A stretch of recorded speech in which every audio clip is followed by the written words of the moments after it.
Welcome to the third Art Online Wikia podcast, where we'll be talking about the upcoming Art Online Progressive Aria of a Starless Night Movie with a wider range of cast than the usual SAO Wikia podcast. As usual, I, Gamerturk, will be your host, and Gsimenas, the Wiki Overlord and fan translator extraordinaire, that is really hard to pronounce, I need to change that, is right here as our regular guest. Hi there, Gsimenas senpai.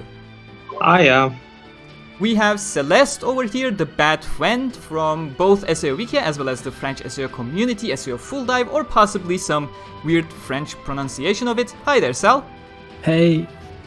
Next up, we got Valgaaf, aka Val, the self-proclaimed Kyosu expert and the editor/advisor for the Polish translation of SAO by Kotori, joining us from the northeastest country in Central Europe. Hey there, Val. Hello there.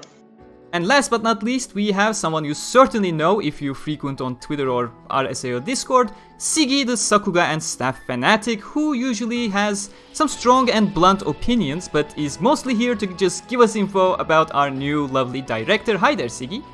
Hey. And with that quick introduction of what this thing is all about, this is the third SAO Wikia podcast, a series of discussion/informational stuff that we do without a fixed schedule when there is something to talk about regarding SAO. Just like the previous two, this is a pre-recorded podcast because I do not feel confident enough in myself to moderate a 4-guest podcast here, which is bound to be a mess if I go forward with a live stream, but we do keep holding on to the hope that we may switch to a live format one day. All you gotta do is subscribe, hit the like button, and make comments about how great the podcast is to impress our overlord Gsimenas. And of course, a reminder that shortly after this podcast goes live, we will likely have a date and a new trailer for the progressive movie, so I strongly recommend following us on Twitter for the fastest news. Of course, at SAO Wikia is the main Wikia Twitter, but I will be putting all of your handles in the description as well once you provide it to me, because I am too lazy to search for them, especially yours, Celeste. There is something wrong with your handle that I'm never able to find you. To give you a quick structure, you don't need to speak yet, thank you very much. To give you a quick structure of the podcast, which are going to be supported by timestamps for you to jump over to whichever topic you want easily in more detail. First, we'll be providing some basic introduction to what Sword Art Online Progressive is, because God knows, no matter how many times we state it's not a reboot, it's never enough. Then we'll briefly talk about what Aria of a Starless Night is, because there are a lot of confusions, and that's also where the reboot misconception comes from, with many people not being aware of the history behind Aria itself, and then we'll actually move over to our roundtable discussion. Again, timestamps are in the description, hopefully will be in the description at the very least when I upload this, and with that, let's begin the third SAO Wikia podcast, where I'll start letting my guests speak for once. Not yet, Celeste. So okay, we're starting with what is Sword Online Progressive? Who wants to answer? Val, I believe that was you. Yeah. What's progressive? So actually, I would like to start by saying what progressive is not, because there is a common misconception about that. That's a good idea. And that would be that progressive is neither reboot nor retelling, because I would say the closest explanation would be that progressive is Reki's attempt, or maybe project, to fill events, to tell us events that were skipped or omitted, or just the main novel decided not to show them to us. So the progressive starts telling us the story from the very first floor, and we go floor by floor in a very detailed way. Actually, it's almost a day-by-day story. Mainly from Kirito's perspective. It's much more of a slice of life approach, is what you're saying. Yes. Yep. Yes, exactly. And it more or less fits into that mid-cool role that we keep talking about, basically filling in what hasn't been explored, rather than being a reboot or something else. Yes, exactly. Actually, what is also important to mention that there are slight retcons. Mm-hmm. But they're mainly made so that the entire franchise, there's better continuity in the entire franchise between various media, like main series, progressive. Got it. And that's a good entry into what is exactly Aria of a Starless Night, and specifically how did it come to be to clear some of those reboot misconceptions, and of course, what happened to it with the original anime. Gsimenas, you wanna go over that as the walking encyclopedia that you are? So Aria was first invented when the anime was in production. The original novel was pretty much the final 2 weeks of the game and the first day as a flashback. Aincrad Arc was then filled with various side stories that were basically all over the place, and the anime decided to put everything in chronological order for a better continuity. However, there was a very large gap between the first day and Sachi's story, so the anime The first day not being the first day side story, just the part with Klein, clarifying that. Because first day was actually skipped. I am mad about that. You can continue. So the anime staff asked Kawahara to basically fill in the gap by writing an original side story to just bridge the gap between the very first day of the game and several months later. That came about as Aria. However, since Kawahara was the usual Kawahara and wrote twice as much as he actually needed, the half of the content had to be omitted or shortened, and that became episode 2 of the anime. However, Kawahara didn't stop there and even continued writing a second floor story because he was just interested in seeing where would the story go. And when he wrote 2 stories in a row, he got permission to publish those 2 stories as a new series called Progressive. That became Progressive Volume 1, that included Aria, Rondo, and an intermission that Kawahara published as a material addition in between those 2 stories. So basically, Aria was never a reboot in the first place. It was properly written for the anime to adapt, which because Reki wrote way too much, the anime condensed it into oblivion, would be the right way to say it. And now it's been officially published as Progressive. It's a separate spin-off series that acts as a canon midquel, and we're getting a proper adaptation, hopefully a proper adaptation of that. We'll talk about that later in the opinion section as a movie. Pretty much. And that gives us a good segue into the movie itself. Now we know the movie is approaching the story a bit differently than the original episode 2, as well as the actual Aria of a Starless Night story itself, with a little bit more focus onto Asuna. That has a lot of people thinking it's gonna adapt the manga version, which is not canon. And for that, I am turning over to Siggy. So what is up with that? It's basically that, our theory is that they're going with because the movie's obviously going with a different angle than the original They've Aria of already Starless admitted Night. that. Yes, they went on record admitting that. Yeah, they straight up said that actually, yeah. So it's going to be more Asuna focused rather than Kirito, because Kirito is the main character of Progressive, not Asuna, but the anime already showed his version of Aria of Starless Night, although, as Gamerturk said, it was heavily trimmed down for the anime. But in order to keep it fresh, they're simply going with a bit of a different approach. Now, it's not adapting the Progressive manga, because the manga, it's doing a similar thing, but we can already see in different previews that it's pretty clearly not adapting the manga, which is fine, because the manga has... I think I'm probably the only person in here who actually likes the manga, despite it being quite a horrible adaptation. The Aria adaptation was pretty decent, to be honest. It only started going off track with Rondo. Yeah, that's true, in hindsight. I mean, for me, it's still fun. It's just if you take it as a different story, a different take, because obviously the change of tone over there. Yeah, that was what I was going to go into. Like, yeah, the manga takes a much more comedic and, frankly, it's quite edgy tone to the story than Reki's novel, and the movie isn't going to be like that. Mm-hmm. And now that you actually mentioned my name during your speech, I realized I did not fix my name in Discord, and I'm going with my VTuber name. Thanks for pointing that out. Isn't this my true life? Yeah, I'm actually gonna keep that. Fuck it. But yeah, that's pretty much all the basic information you need going into Progressive.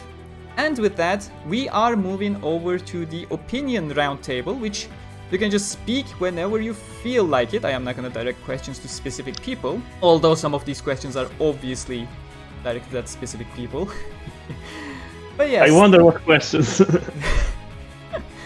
But of course, yeah, starting Progressive, as we mentioned in the informational section, has a little bit of a slower approach to its narrative, as being somewhat of a slice of life approach to Aincrad, being more today and stuff, more day to day and stuff.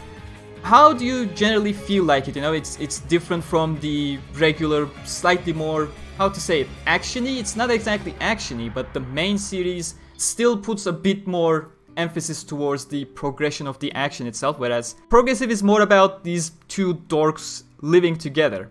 What draws you to that narrative, or perhaps what do you not like about that narrative? I like that the progressive delves into the game mechanics and how everything in the world works, including the raids, how weapons are upgraded, and stuff like that. Basically delving into the game Aincrad's lore, how it came about in the setting of the story itself, and so on. Basically adding a lot of lore and game mechanics stuff to flesh out Sword Art Online. Yeah, what I was going to say is actually I'm not sure I'm going to agree that it's all that, like the main series, all that action heavy compared to progressive. I don't think it is. Like the anime for the main series definitely is has a much bigger emphasis on action, but the novels not that much in particular. Like it doesn't feel like that stark of a difference reading the two. But it does have fewer dates about food and stuff.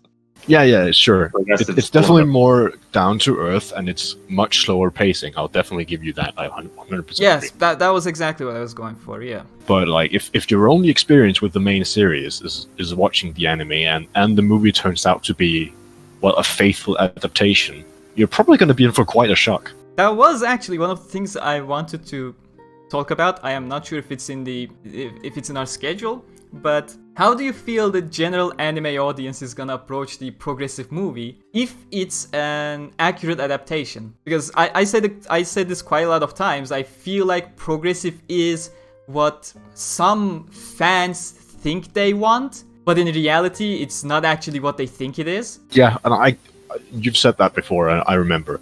And I generally agree with that, because I think it's going to be, well, not weird, but it's difficult for me to say, like, because it depends if you're talking about like the general SAO community or like the anime community in general. Obviously, the anime community, they have a much different expectation as to what progressive is. Yeah. Oh, by the way, how are we doing in regards to spoilers for this? I actually completely forgot to ask you before we started. I would rather not enter spoilers because I Okay, specifically did not provide a spoiler warning at the beginning. Yeah, fair enough. I'm just going to keep off it then. Right, but stuff like tone changes and shit, and yeah, stuff like that. Yep. What about you guys? France, Poland? It is obvious that I agree both with what Gsimenas and Siggy said, that the one of things that actually draws me to progressive is the entire mechanics, sword techniques, mobs, description, strategies, raids, the entire gaming stuff, because I'm also a gamer myself. So yeah, however, for me personally, what draws me the most would be probably the relationship of Kirito of Asuna. Well, it is obvious. So how it actually began at the very first floor, and how it changed, developed through all volumes up to what we have right now. So yeah, so that would be also something that I think that anime-only viewers might find interesting as well. That would be certainly nice to have a more, a more common ground among the entire community rather than a divided one. Regarding the relationship, Siggy, you had a meme about that. Well, I'm not sure it's the one you're talking about, but I was kind of joking. I've been joking about it a lot. And how my biggest issue with progressive is essentially that it just keeps breaking my suspension of disbelief. How we're this many volumes in, and they're somehow not together. They're still in denial mode. Yeah, it is. That's gonna get really awkward depending on how long Reki decides to continue the series, because he's obviously not gonna. He can't retcon it. Oh yeah. I mean, he can, but he's not. Yeah, so... but apart from denial mode, I believe there is also part of Kirito being quite dense, I would say. Yeah, that was the thing I was referring to. You had a meme specifically for that, the sane person and the supposedly sane person. If you can send me that, I'm actually gonna put it as the background. Oh yeah, yeah. Editing. I'll just send it to you after the after we finish recording. Yeah. Celeste, are you already in your bad friend mode that you're not even speaking to people? I'm just thinking. I'm thinking about something like I feel like Kirito and Asuna are already close to each other at the early years of Aincrad, despite don't worry about your the French anime. accent. It's fine. We love it. Just say Moon Cradle to us and we'll be happy. Yes, it's very cute. Later. So I feel like I don't know if how's Kara gonna handle that. I'm particularly interested what he's gonna do after Floor 25, but that's way too out of scope of this podcast. Yes. Oh yeah. Well, I mean, I don't think he knows himself. Let's be honest. Yeah, but if I can add something here, actually, I believe that progressive will only last until Floor 25. That's my personal opinion. Yeah, I have a similar take as well. And if I can add one more thing. Yeah, actually, I just wanted to add that I believe that Reki said I don't know exactly when, but I believe there was something like that in his opinion, progressive is a story of Kirito and Asuna. Yes, that was in one of the afterwards. I do remember that as well. Yeah, and we already know from other things that were mentioned in his previous writings of SAO that after Floor 25. There is something that happens that Kirito and Asuna depart from each other. Yes. So I think that Reki might believe that progressive without Kirito and Asuna being in a team and progressing each floor, being together is kind of contradiction to what actually progressive is. And also another aspect would be that there is still a lot of volumes to write to reach a point of Floor 25, and we know that Kawahara is a very busy person. So just looking at it logically speaking, maybe it is better just to set his target to only 25 floors and focus on other things. Yeah, especially when he can't finish a story in a single volume again. Yes. Instead of putting a pressure on himself that I want to write all these 75 volumes and floors because let's be honest, it is not possible at this point. Oh, it never was. Yeah, I know. I'm just excited that once progressive is over, hopefully we'll get a Klein Chronicles or something. That would be lovely. Yeah, yes, Klein deserves a lot of more attention and spotlight, and I am for that. So next opinion question, which is obviously not directed to any of you but a single person. Opinions on the new director. You are allowed to shit talk the previous one a bit without going overboard. No, I'll just keep it low key because I've been doing that enough. Anybody who knows me knows my opinions on that. So there's no reason. And as we've talked before on the Discord, he's out. It doesn't matter anymore. It's not productive being salty over what we had because frankly it's not going to change anything. So my opinion is I'm very excited for the new director. I think it's Ayako Kouno. Yeah, we glossed over that. But I think, this is obviously all going to be guesswork because we don't know yet. But we're just going by stuff like her resume and stuff like that, what she's participated in before, and I think it's going to be. I think she's going to bring quite a different take on SAO compared to the previous directors. And this is the first time we have a female director. We only had Ito and Ono so far. Yeah, we did. But I'm not going to get too caught up in that because honestly, I don't think it's as big of a deal as some people make it out to be. I would still consider it to be, a deliberate shift from action to a more personal storytelling, I'd say. But I would base that off her resume, not her gender. Yeah, of course, I was just gonna say, but yeah, good. Her resume makes it very clear regarding that shift. Yeah, exactly. I mean, maybe she wouldn't let Obara go as far as he did in Alicization. I'm just gonna put that out on a limb. I don't know. Ito probably wouldn't let him do that either, but here we are. I mean, there is no scene in Progressive so far that would require Obara. Oh, but he's just gonna warp his way in there somehow.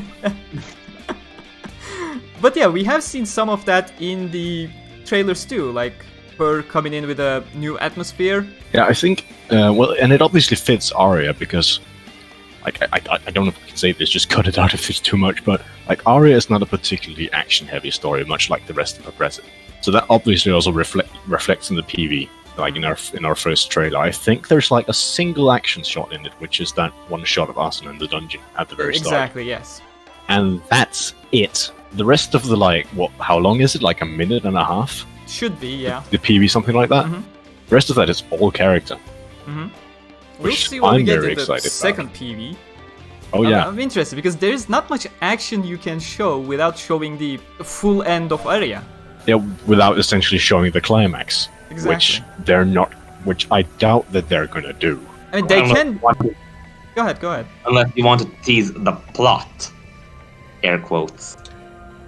Yeah, oh yeah. Yes, the plot.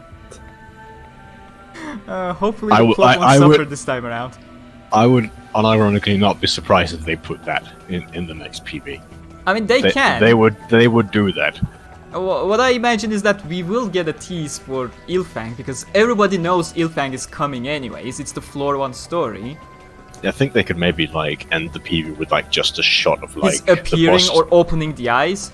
Yeah, like the boss room opening up, or lighting up like it does. Exactly, you know what's coming. Yes, it is coming. It's more of a, and that's self-regurgitating thing. That's actually a pretty good point, because they already adapted Aria once, so everybody who at least watched adapted season 1, in quotes. Adapted in quotes, yes, but they already covered it. So everybody who's into the series know how it ends.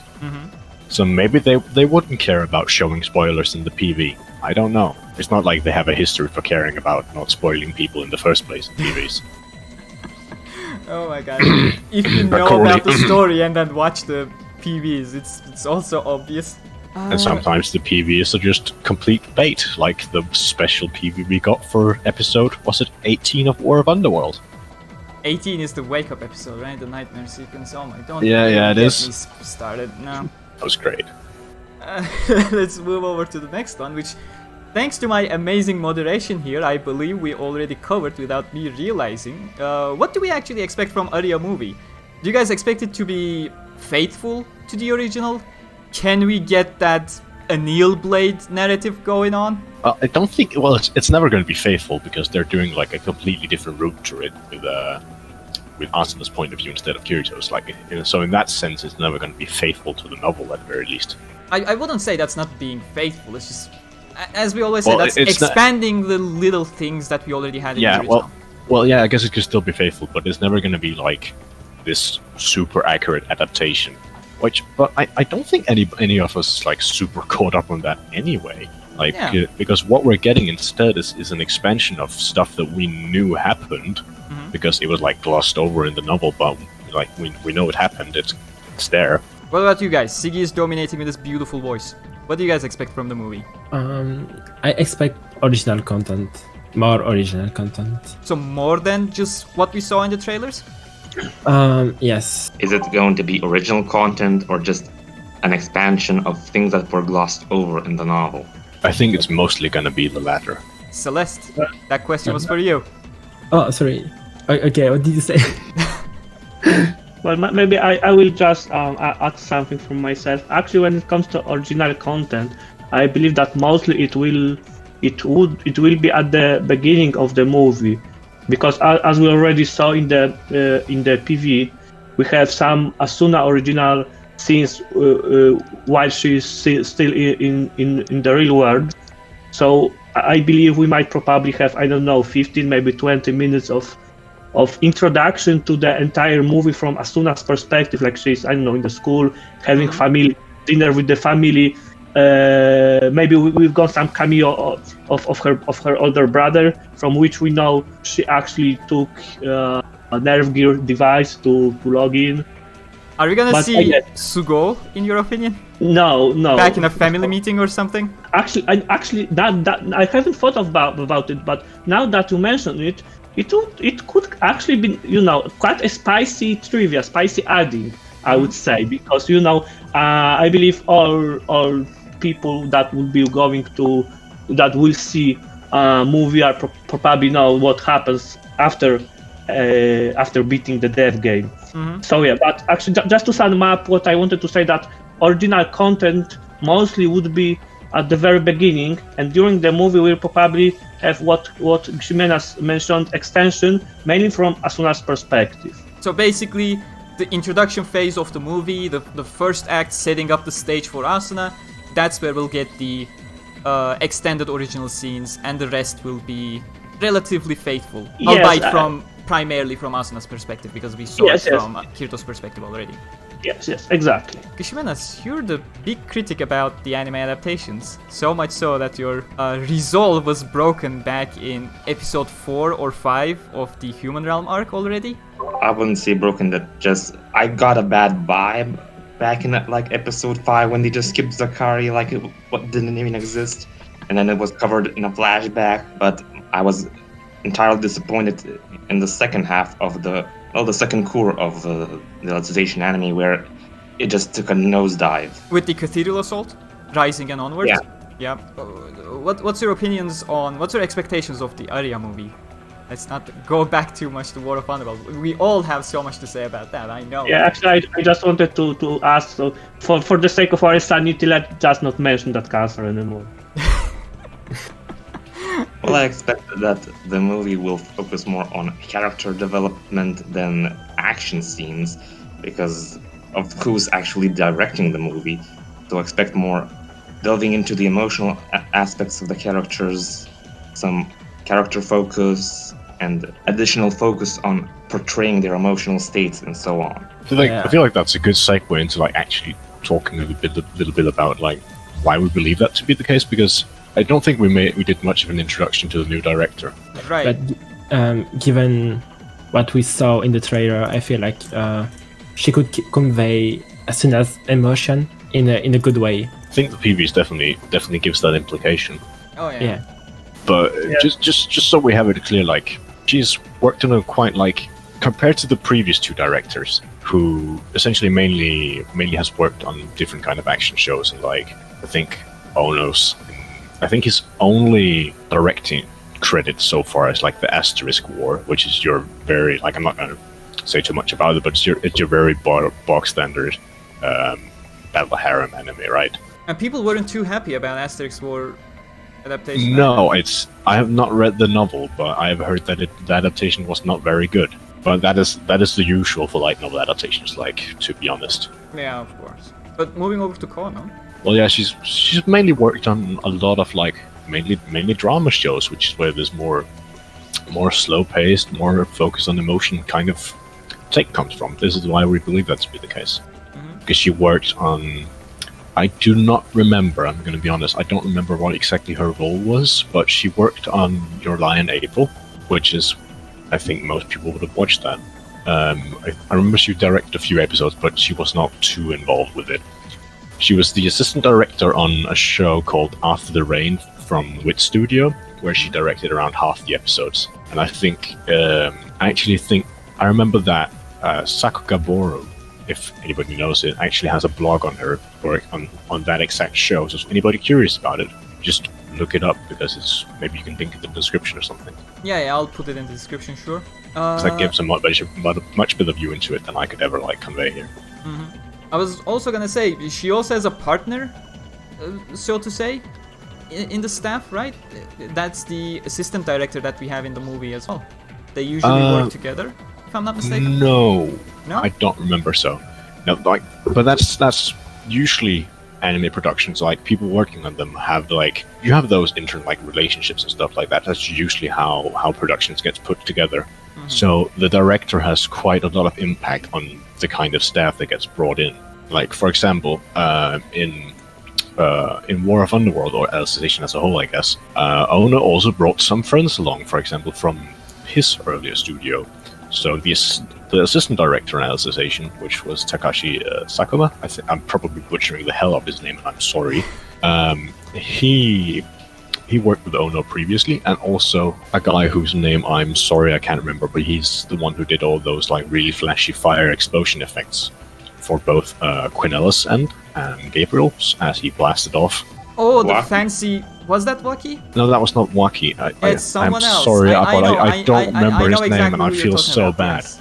Yeah. But yeah, also did Iskan's fire hands, right? All the fire effects that were with the fancy. No, I would contribute those more to Waki, if anything. But those like it's very like it's Stylized? very interesting. Yes, but that's because it's hand drawn. I remember compared to like it's not CG flames, which is quite insane. I'm sure like if I don't remember too much about it. I'm so sorry. That's fine. It was just- We it was always just- have the description to fall back on. Yeah, it was just an example on like how these stuff gets put together. Yeah, was it Hirotaka? Yeah, I think yeah. Good, that means we don't need the description to fall back on. I'll still add it there. I guess that's good enough of a time to move to the next one. We covered Asuna original scene, so I'm skipping that from our list. But how do you feel about Aria being a single movie for a single floor? We can talk about the future possibilities later, but specifically, do you think Aria is good to be a movie for a single floor? Well, I think that considering that the main anime public it has a very short attention span, splitting the Aria story into several episodes would be actually work against it, because then for like 4 or 5 episodes everyone will complain, oh, this is taking so long, when are we going to get to the battles? Oh. Just Human Empire PTSD. Oh yeah. But with the movie, when there's no real break between the content, even the slow parts where focus on character developments and what's going on into the lead up to the battle won't feel as annoying when you actually get the action scenes in the very same movie. And I feel like it contributes to the fact that we will have multiple narrative threads. As I mentioned, Anil Blade narrative is one, clearing the floor is one, Asuna's introduction is one, etc. all intertwining with each other. I feel like a movie approach specifically benefits that as well, rather than juggling every single narrative in 20-minute blocks. And Yeah. then spending like 3 minutes per each episode for the opening and the closing. Oh yeah, that too. And then we can also replay scenes from the previous episode as we start the next one. Yeah, so we only have like 15 minutes of the episode left for new content. Yeah, my opinion on that pretty much just mirrors what Gamerturk has talked about before. I think you have an entire video on it. Yes. How a movie narrative is generally just beneficial. And I'm pretty sure the movie side has a whole lot of business aspects that are positive. I'm pretty sure I talked about it over there too. Yeah, but I'm not going to get into that Yeah, because yeah, let's honestly not that get is into that. way out of my area of expertise. We should have had Taka here to talk about that. But Val, Oh, yeah. Celeste, how do you feel about single movie for a single floor? So actually, for me, at first when I heard that the Aria would be movie, not a TV series, I was disappointed, to be honest. But probably it was mainly because of my impatience. Because if it was a TV series, I would just see each episode on weekly basis. And because it is going to be a movie, now I have to wait longer. But as I said, it was at the beginning and it was childish from me to think like that. But after giving some thought and and hearing you guys and our long discussions about it on Discord channel, I think it is actually the best approach regarding Aria, because it gives a little bit more of flexibility to directing, because they don't have to, we have only 20 minutes, we have to decide what to put in those 20 minutes. So for the movie, there's nothing like that. They can, when they have to slow down, they can slow down. When they have to put a bit more things like actions, inner monologues, etc., they can focus on that. So that would be one point. And second point, in my opinion, I don't know if you agree with me, guys, but I think that Aria is maybe not 100%, but pretty much a standalone story. Like, we have the introduction, we have a middle part when there's the development, and we have the conclusion at the end. Of course, there is not everything happens at the end, but it is a rather firm end, foreshadowing things that will come in future. Yeah, I will definitely agree with that, especially since we don't have the overarching floor campaigns in Aria. I feel like it's much more isolated and does actually fit to the description you said. Yeah. Yes. I feel like every floor in Progressive is like relatively self-contained, like enough that you could still have it in a movie and have a proper ending to it. Mhm. Like, for the most part, there's a few floors where there isn't that kind of there isn't that like a nice climax to it, like there is to Aria, for example. But it still fits quite well. Aria fits They especially well. can still add a climax because we have floors where the floor bosses are skipped. Yeah, they could, but that's a topic for another time. I think Aria fits quite well because again, like Val said, it's relatively self-contained. I think Harry Potter is a good example. Like, you know, you have every single year at the school. That's a self-contained story, but it's continuing an ongoing narrative.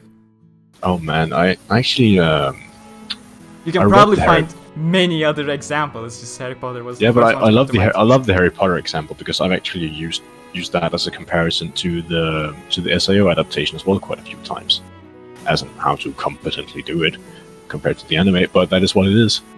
I mean, I would give the Percy Jackson novels as an example, but goddamn, their movie was completely botched. Yeah, but like, and it's not that different compared to like anime versus series or movies or what it is. Like, it's still just, you know, it's books. About the story same itself. format. Yeah. Yeah, it's the same format. Celeste. The only downside is that some countries don't get the movies screened at the cinema, so they have to wait a year for the Blu-rays to come out to actually. And that blows. Yes, I was actually going to talk about that after Val mentioned it, but he entered another topic and I had to keep with that. The biggest complaint that is against the movie, that's creating a negative community take on what the movie is the fact that, you know, it's not always accessible in specific regions. I mean, we're gonna get one in Germany, we're gonna get one in France, we're gonna get one in the US, etc. But smaller countries are likely just gonna get dropped out. Yeah, I think a lot of Latin America as a whole is also usually quite screwed in regards to anime movies, from what I know. And especially when we've got a world pandemic, some cinema are not open. Yeah. It was the worst decision to take this year. Precisely. I mean, that's not exactly their fault, I'd say. They probably have been working on the movie for quite some time before the pandemic began, but it's really unfortunate for every single movie that's trying to come out these days. Yeah, like Demon Slayer just had that perfect storm because it managed to launch when there was actually no lockdown. Oh man, like Demon Slayer single-handedly saving the Japanese economy. I was gonna mention something else, but I completely forgot. Oh, right. We don't even have official licensors in Europe so far announcing they have the movie, right? Wakanim did not say anything. Peppermint Wakanim hasn't said anything, no. In Germany hasn't said anything. I don't know about the other regions, but generally we don't even have an official licensor for I don't think any region has an official licensor yet, as far as I know. US has, because Except Aniplex yeah, USA. but that's because Aniplex USA. Aside from that, I don't think so. Like, Cambodia definitely doesn't, and suddenly it just showed up in their, like, cinemas. Oh yeah, that's a thing. With placeholder text. Yeah, placeholder, guys.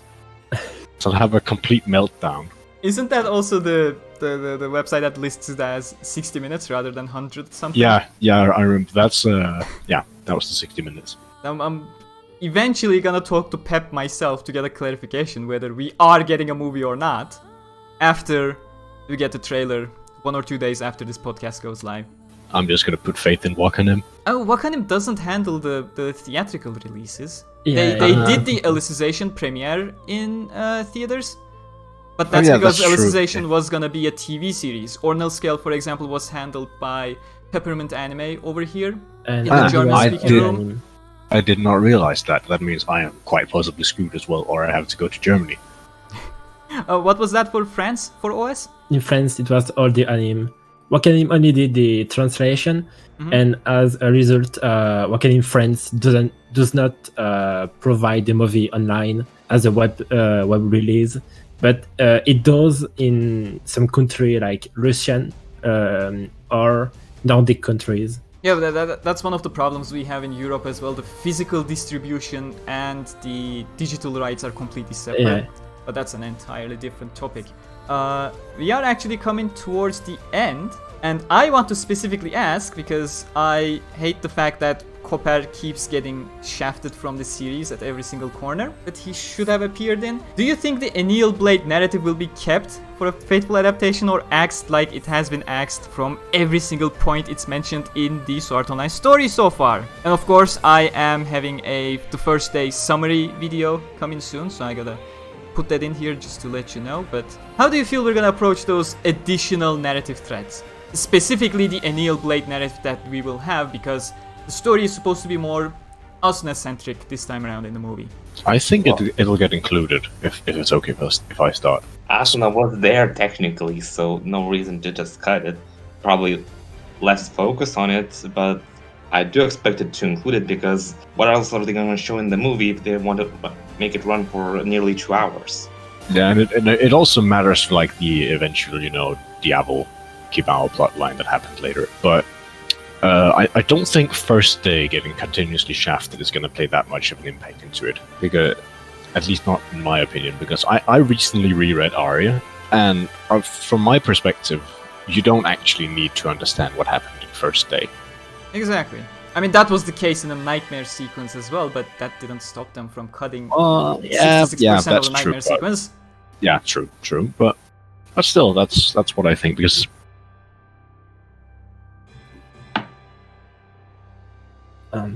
Did Siggy cut off? No, I just ran out of thoughts. So actually, regarding whether and how the First Day would appear in the movie, I personally think that there won't be much of that. Maybe a little flashback scene or a sentence or two from Kirito, some mentioning to Asuna or something like that. But I'm not expecting something big regarding the First Day in the movie. No, me neither. Because it's technically not part of Progressive either. Yep. I mean, we're not expecting a First Day OVA adaptation here, are we? Oh? We're not. No, because there's other project that will happen if we are going to get OVA, I believe. Unless we get an OVA adaptation, of course.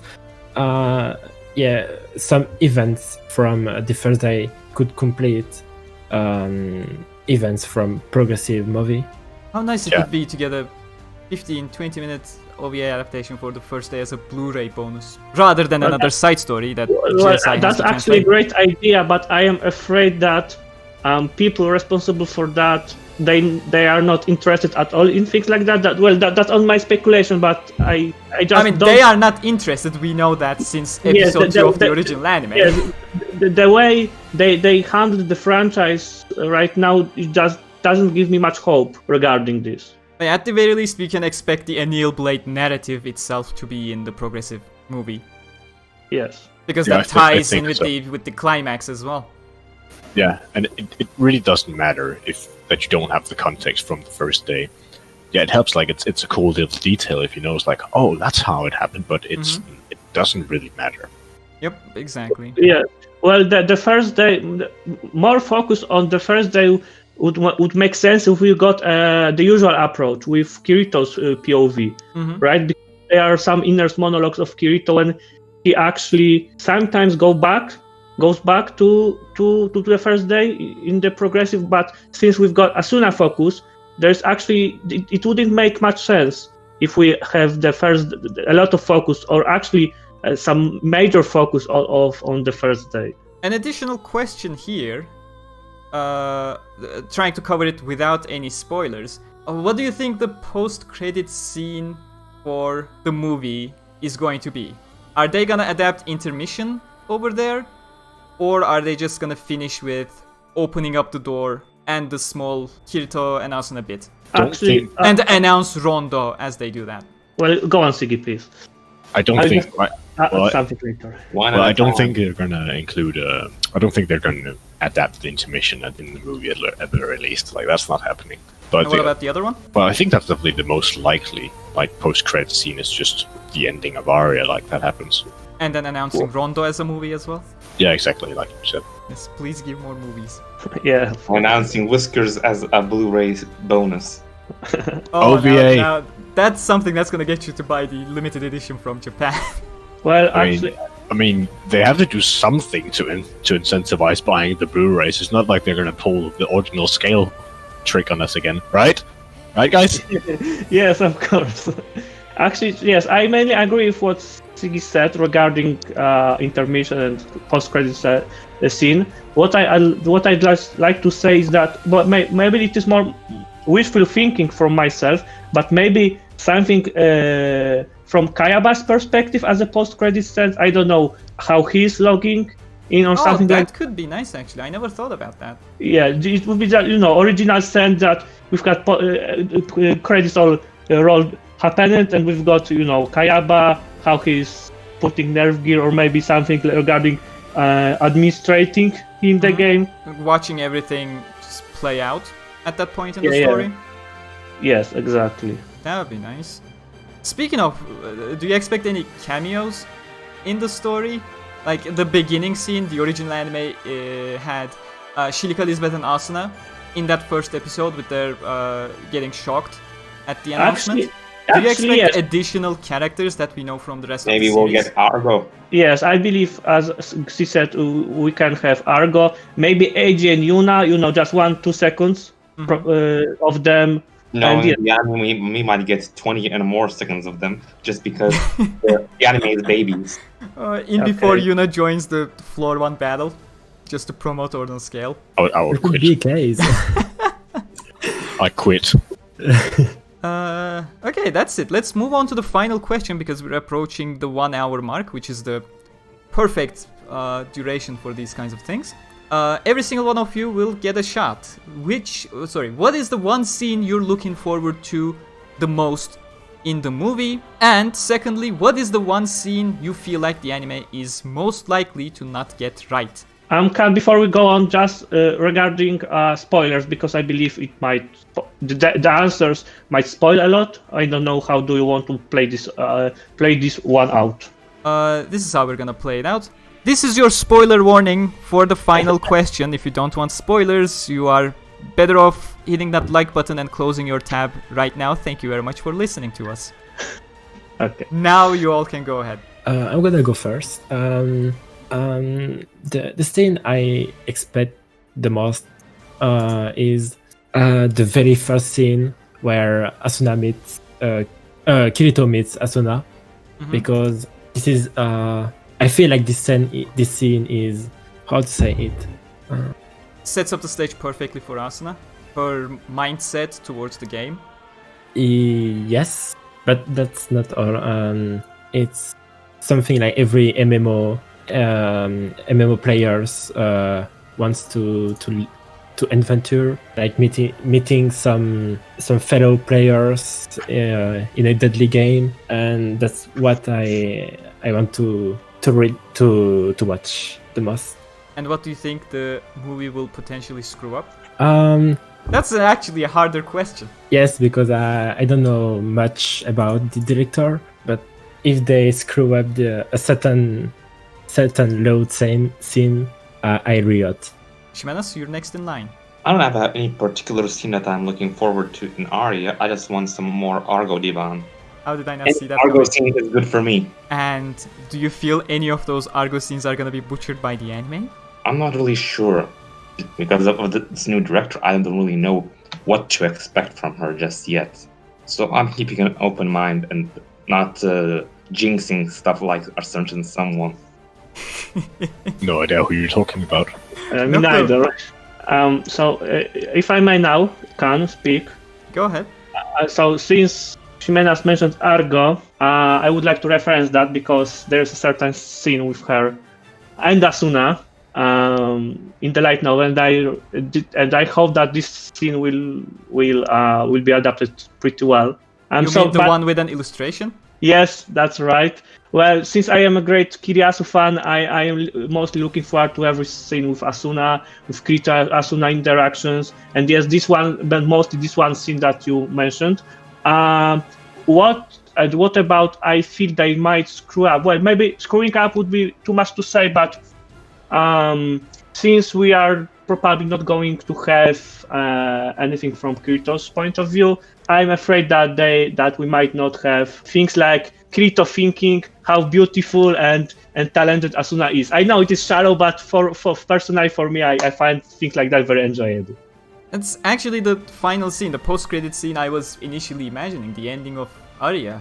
That's one of the things I hope they properly convey. Yeah, actually, in the very end, if they switch both, immediately to Kirito for a moment to have this one inner monologue. I believe that would be kind of very, very amazing thing for me. Siggy?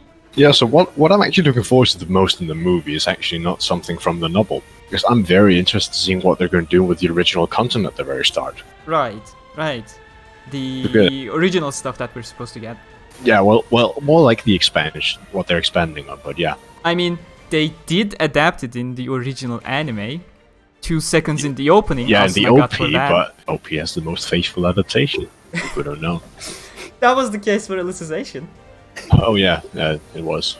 That's definitely what I'm the most excited for, as well as the climax, just because I'm really looking forward to seeing what they can do with the new art style. I'm very interested in seeing, like, With a new that's art style in a movie production. the movie production. And that's the key bit, because they didn't do much in Alicization anime. Ran out of animators. Perfect. And what I'm the most nervous about them screwing up, so to say, well, that is mostly probably going to be like the annual blade subplot that we talked about before, because I think that's one of the things that has the biggest risk of just going poof. It's just disappearing from existence. Just disappearing. Yeah, I'll chime in for this one as well. I'm generally, because we saw Asuna's login scene as well, I'm curious if Asuna is going to have something like building a friendship or being offered a friendship early on, like Klein did with Kirito. I'm curious if we're gonna get anything like that that's not at all mentioned anywhere or not covered anywhere either. It's just curious to draw a parallel for Kirito and Klein's case. And the one thing... Are you gonna say something? No, I won't. God damn it, Cell. You broke my line of thought. Sorry. Celest! And the one thing I'm generally nervous about is getting Kirito and Asuna's relationship together on point, because it's very precise in the light novels and relies a whole lot on the narration aspect of things, you know, especially with Kirito's inner monologues. So I'm curious if they can actually pull the very precise awkwardness that the two have without the additional text supporting it. But yeah, Celeste, if you have anything to add, you can add it now. No, I don't have anything to add. Okay, then we're done. Thank you very much to all of you for joining. Celeste, thank you. Thanks. Gsimenas, thank you. Keep your cool. That wasn't a sign out yet, but okay. Siggy, thank you very much for joining. Yeah, you too. Thanks. And Val, thank you as well. Thank you.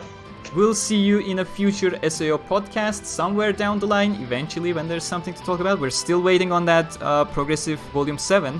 Once you're done with it, we can do the summary. Jisai? I'm only half done with the book so far. I'll probably finish it up in a few days or so. Okay, that's good. That gives us an idea as to when we can do things. And thank you to all of you for listening, of course. If you enjoyed, hitting that like button is always very appreciated. Again, comments about how great this thing is to impress GSI to do more of this is always welcome. And until the next one, stay cool.